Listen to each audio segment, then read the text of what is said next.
Hello, welcome to the next session on basic mathematical analysis. We are moving on to the second module of our course, and in this session we will be discussing absolute value function on real line. So let's define what is meant by an absolute value function, and we will discuss some properties of absolute value function. So suppose a is a real number. We define absolute value of a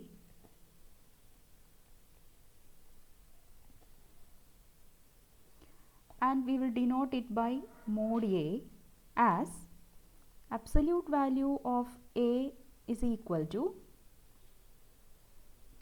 a if a greater than or equal to 0 and minus a if a is negative. If a is non-negative, absolute value of a is a itself. If a is negative, then absolute value of a is minus of a.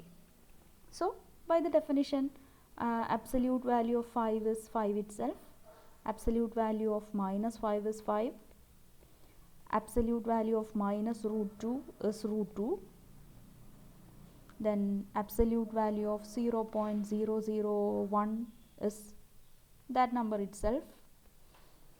So what is meant by this absolute value function? Geometrically, absolute value of a is the distance of a from origin. Suppose this is our real line and our a is here. So the distance between 0 and a is a here. So this is a. Okay. And suppose if a is negative, what happens? My 0 is here, a is here. I have a here. So what about distance between 0 and a? It is 0 minus a, that is minus a. So for positive numbers it is a and for negative numbers it is minus of a. So geometrically we can say that absolute value of a number is its distance from origin.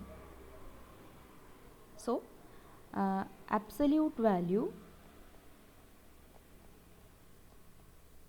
of a is equal to distance between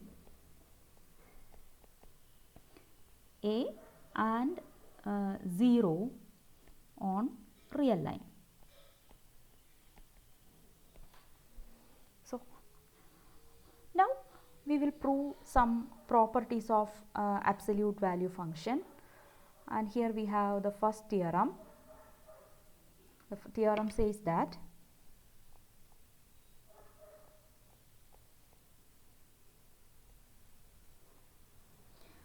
for all a and b element of R, we have the following properties. The first property is that absolute value of AB is equal to absolute value of A into absolute value of B. And the second property is that absolute value of A square is same as A square. And the third property is that if C is greater than or equal to 0, then absolute value of A less than or equal to C implies and implied by minus C less than or equal to A less than or equal to C. And we have one more result in this theorem. Minus of absolute value of A is less than or equal to A,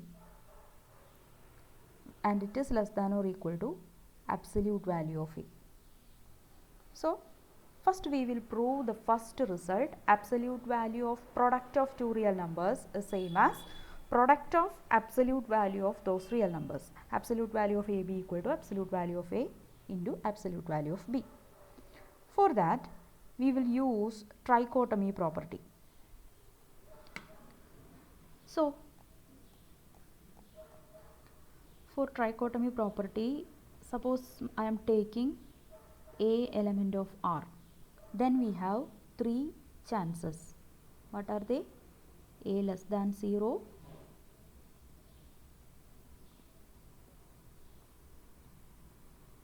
A equal to 0, A greater than 0.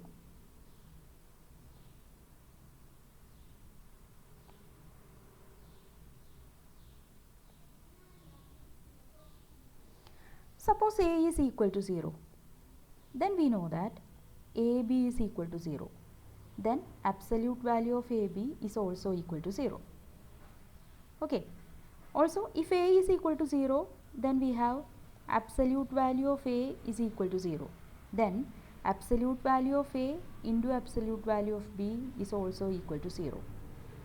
So, from these two we have absolute value of AB is same as absolute value of A into absolute value of B if A is equal to 0. Similarly, if B is equal to 0, then also we have the same.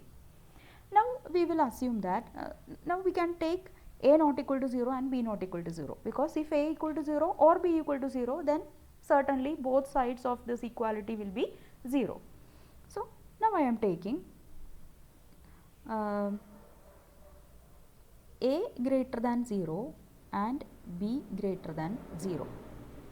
Then I have AB greater than 0. If AB is greater than 0, absolute value of AB is AB itself by the definition of absolute value function. Okay.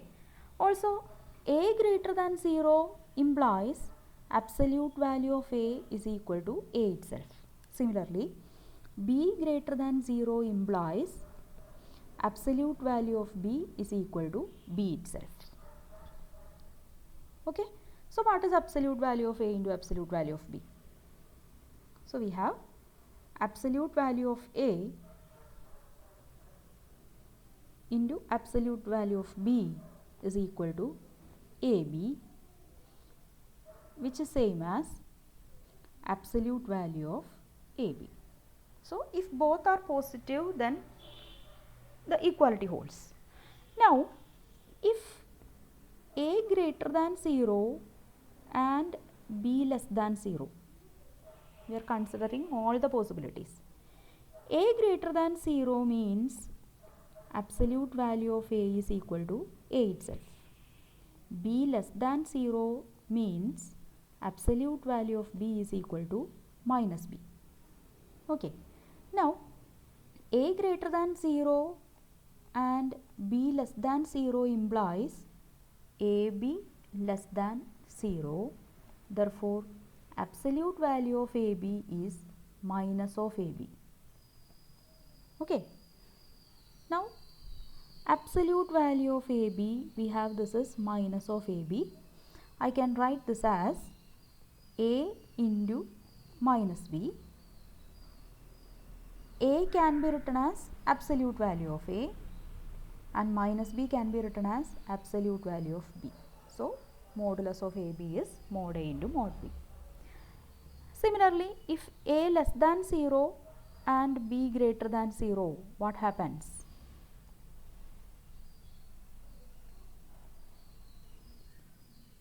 A less than 0 means absolute value of A is minus A. B greater than 0 means absolute value of B is equal to B itself. Now, A less than 0 and B greater than 0 implies AB less than 0. So, modulus of AB is minus of AB. So, I have mod AB equal to minus A into B. Minus A can be written as mod A.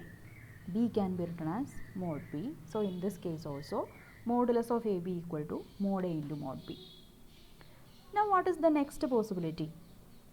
A is less than 0 and B is also less than 0. Then mod A is minus A, mod B is minus B because both are negative. What about AB? A is negative and B is negative. So, AB is positive. So, mod AB is AB itself.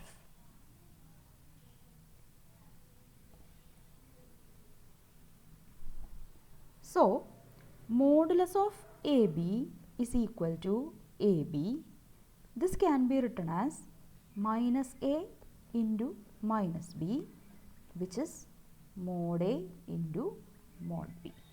So in all the cases we have modulus of AB is equal to mod A into mod B. Now we have to prove the second assertion. In the second assertion we say is that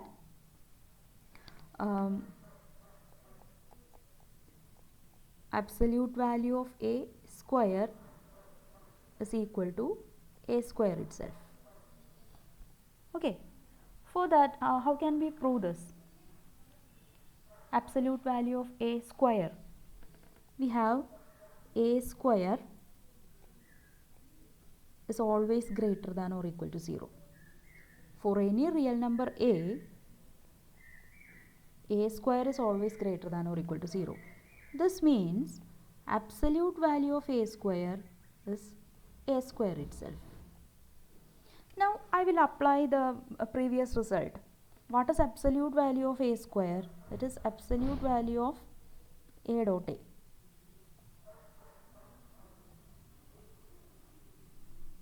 This is this is equal to A square itself.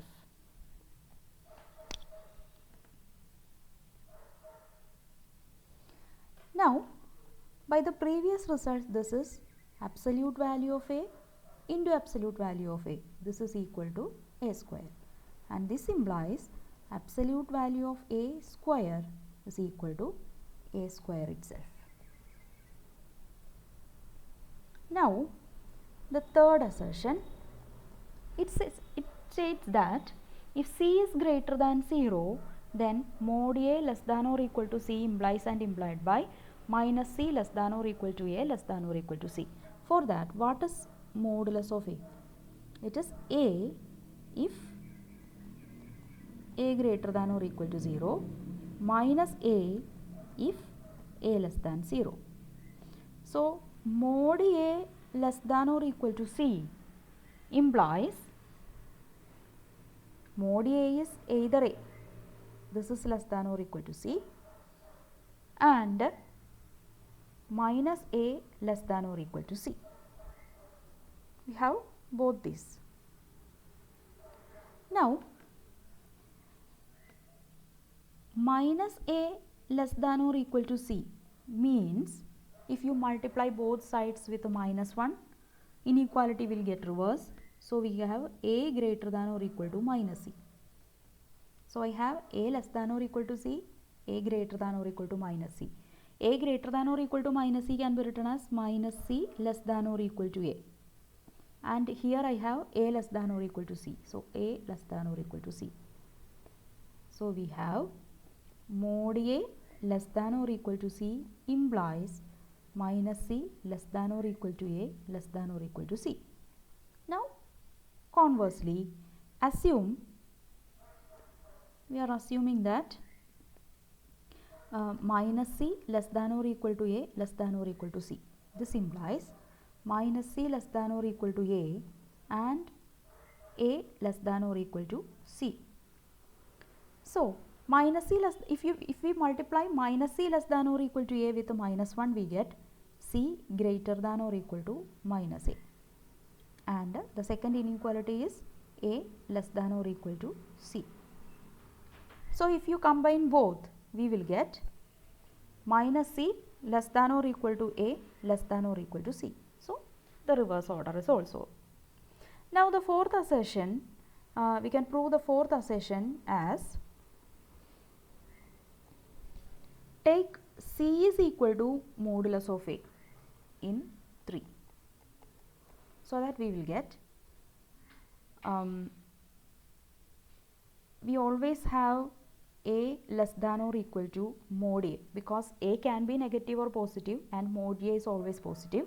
So by the previous assertion we have minus of mod A less than or equal to A less than or equal to mod A. So I am concluding this session with this result, and we will observe more results on absolute value function in our next session. So till then, study well, all the best.